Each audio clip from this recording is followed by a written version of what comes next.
I'm honestly excited for the rest of my 30s because even with the downsides, I've been loving it. So I recently just turned 34.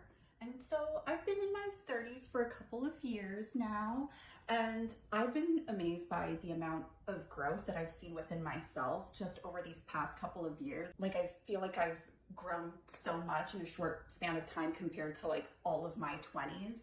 And so even though I'm not quite done with my 30s yet, I wanted to share a couple of things that I've learned along the way so far.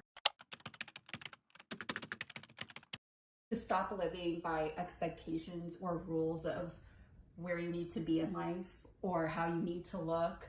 I think for women, this rings especially true because I don't know about you, but when I was in my early 20s, I figured that by my 30s, I thought that I would just become this completely different person and I'd hit all of these milestones, expected milestones in life. But life doesn't play out like that. It's not like you have a handbook and it's like, by this age, you need to be doing this, or you need to dress like this, or else there's something wrong with you. I feel like sometimes society and the people around us may make us think that way, but really there are no rules.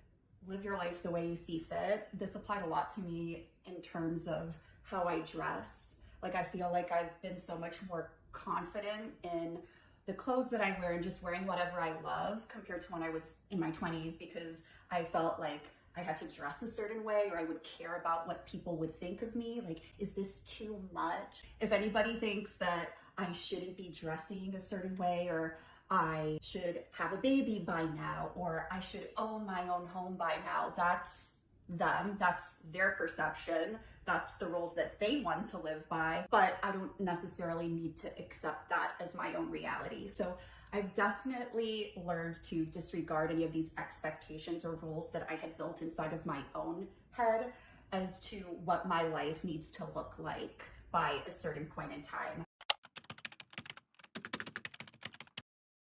Life, say it with me, life is not all about working. There's so much more to life than your job, or in my case, my job.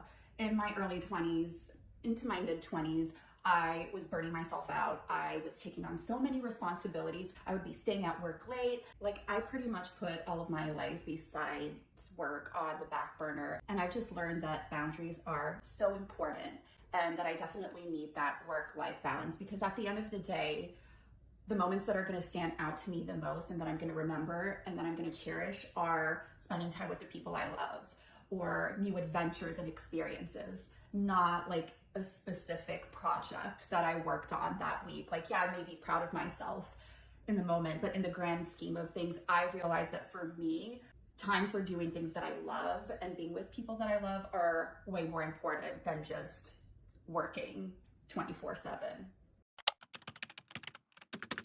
Understanding that my mental health is a priority. Let me give you a snapshot of what my mental health was like in my 20s. For context, I've dealt with feelings of anxiety and panic attacks since I was a preteen or a teenager, for as long as I can remember, honestly. And so in my 20s, I would get panic attacks several times a year. And my way of dealing with it was just ignoring it. Like, I could have a 4-week-long anxiety spiral, and then as soon as it was over, I'd be like, oh, okay, cool, that's over. Like, let's move on, and just not address it. Like, I never took the steps to actually manage feelings of anxiety better. And so I don't know why I would be surprised when I get hit with another panic attack and be like, where is this coming from? And I think part of it was just having this stigma in myself of admitting that I was dealing with anxiety and not wanting to admit it to myself. So in my 30s, that came back to bite me. Let me tell you something important. Ignoring something will not make it go away. Avoidance isn't fixing something. If anything, it's just going to come back stronger and hit you in the face later.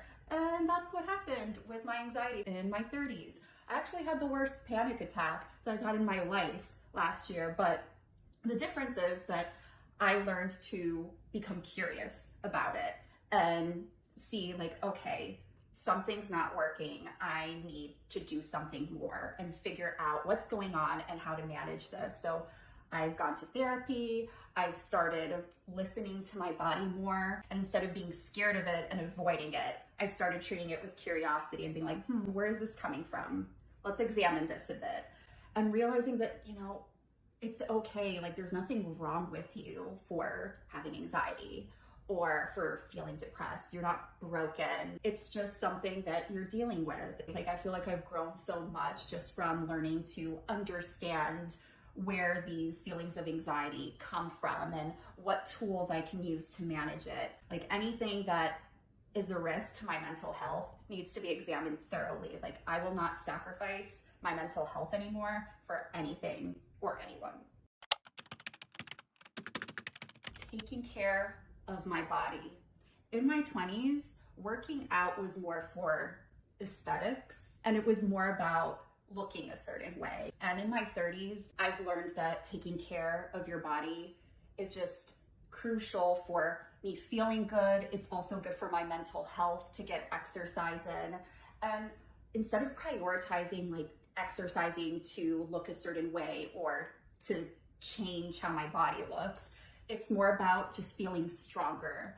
I've started strength training, which is something that I used to avoid because, well, I don't enjoy it. I enjoy how I feel afterwards, but I would never do it. But I feel so much stronger now in my 30s than I did in my 20s. I was constantly injuring myself in my 20s because, well, one, burnout and pushing myself too hard and not listening to my body. So I've learned to listen to my body if I'm pushing myself too hard, if I need to rest. And taking care of your health isn't just exercise, it's also lifestyle, what you eat, what you're putting into your body. And even though I had started becoming more conscious of what I was eating in my 20s because I dealt with severe acid reflux for most of my 20s, I feel like I finally realized the importance of what you fuel your body with is important. I've really prioritized just feeling the best that I can feel and doing things that make me feel good and energized. And, taking care of my health, my body has played a crucial role in that. Trusting my intuition. Oof, let me tell you, if it doesn't feel right, don't do it. That's all I've got to say. But no, I feel like sometimes we stop listening to our inner knowing and our intuition. We kind of mute it because there's expectations we feel like we need to meet, or there's people that we don't want to disappoint in our life. So we shut down our own intuition and we stop listening to our own wants and desires because we want to make other people happy.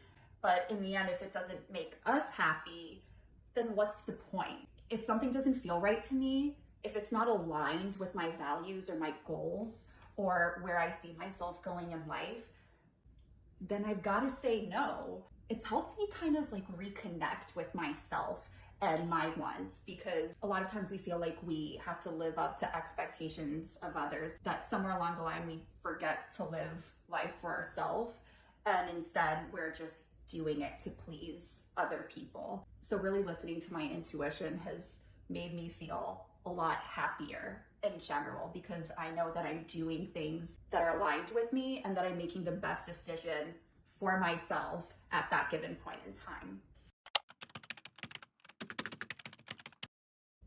There is no expiration date for trying new things and challenging yourself. 30 is not ancient. You're not old. 35 is not old. 55 is not old. What makes you old is your mentality and how you see yourself. But you can be 85 and still challenging yourself, leaning into discomfort and trying new things. I think there's a certain beauty in leaning outside of your comfort zone and trying something that maybe scares you, but in the end, whether you fail at it or not, you end up walking out of it knowing yourself a bit better. There's just something really beautiful about that to me. And it was something I avoided a lot in my 20s because I was the perfectionist and I was scared of trying anything that was new that I could potentially not be great at the first time, which is like, come on, like how many times have you done something and you've been an expert at it like the first time you tried it? And when you try new things, you're opening up so many possibilities. You may learn a new skill. You may end up getting a new hobby that you enjoy. You might end up learning that there's something that you love that you would have never thought about otherwise if you didn't experience it. Like, I am terrified of heights, and I started rock climbing last year, and I thought I was going to hate it, and now I'm obsessed. and me 5 years ago would have scoffed at the thought of rock climbing because I'm like, that is terrifying. I'm not going to be good at it because I'm scared of heights. But you start learning a little bit more about yourself. Like, I learned that I'm a lot stronger than I think, and that I can overcome things that scare me or that challenge me. It's never too late to change or to try something new. And I've really been embracing that in my 30s. It's okay to be an introvert. Yes, hi, my name is Natassia, and I am an introvert, and that is okay. I just need time to myself to replenish my energy. That's really what the difference is between an extrovert and an introvert. An extrovert replenishes their energy by being around people. An introvert replenishes their energy by having time alone. And there's nothing wrong with that. That doesn't mean you're antisocial or a hermit, even though I do love my hermit days where I don't leave the house. I am not fun to be around when my energy levels are non-existent. Here's an accurate representation of me at a social event that I forced myself to go to, even though my energy levels are at 0.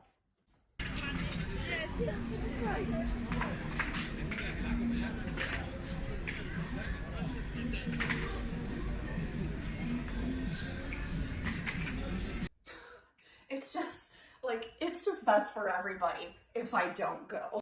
And I also don't feel shame in just saying no to people if I know that I need to replenish my energy. And you know what? You might empower other people to do the same and say no to things when they need to replenish their energy. So there's no shame in being an introvert. And I have, in my 30s, learned to always pencil in time for me to relax and replenish my energy. And last but not least, lead with kindness instead of judgment. And this can be really hard.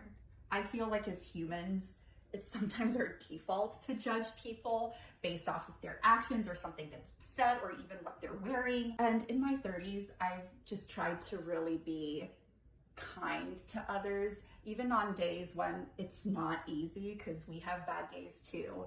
But I've made it a point to try my best to not judge people. Hasn't this ever happened to you where you've met somebody for the first time and then you're worried afterwards that you left a horrible first impression? Like, that's happened to me before. And I wouldn't want somebody to judge me for that if I was feeling off that day or if I did something that was embarrassing. So I want to give others the benefit of the doubt too. And in the end, even if it's somebody that you just really don't mesh well with, or maybe honestly, they just get on your nerves, I always try to remind myself that I don't know the full story of this person. Like, I don't know what they're currently going through. I don't know if they're holding any trauma, any resentment against something that happened in their life. Obviously, that doesn't give them a free pass to be like rude to others, but at least for me, it's helped me not take things personally, because it's made me realize that I don't know the full story of what's going on in this person's head right now or what they're going through. So I'm not going to assume the type of person they are and judge them. I've noticed that as I've been more conscious and aware of judging people and stopping that, I've realized that I tend to let go of things a lot easier. I'm still not completely done with my 30s so far, but it has been a really amazing experience. I've had a lot of challenges, some of which I've talked about in this video, but I've grown a lot from them and I've learned a lot more about myself due to those challenges. And I've also had a lot of incredible experiences and beautiful memories. And I'm honestly excited for the rest of my 30s because even with the downsides, I've been loving it. So thank you so much for watching this video. If you're new here, I post videos about self-love and fashion and sometimes some vlogs. So you can go check those out on my channel as well. And if you enjoyed this video, I would appreciate it if you subscribed. Thank you. Here's to more life lessons and growth in your 30s and just in life in general. I will see you in the next video. Bye! Love you! This chair does not spin right.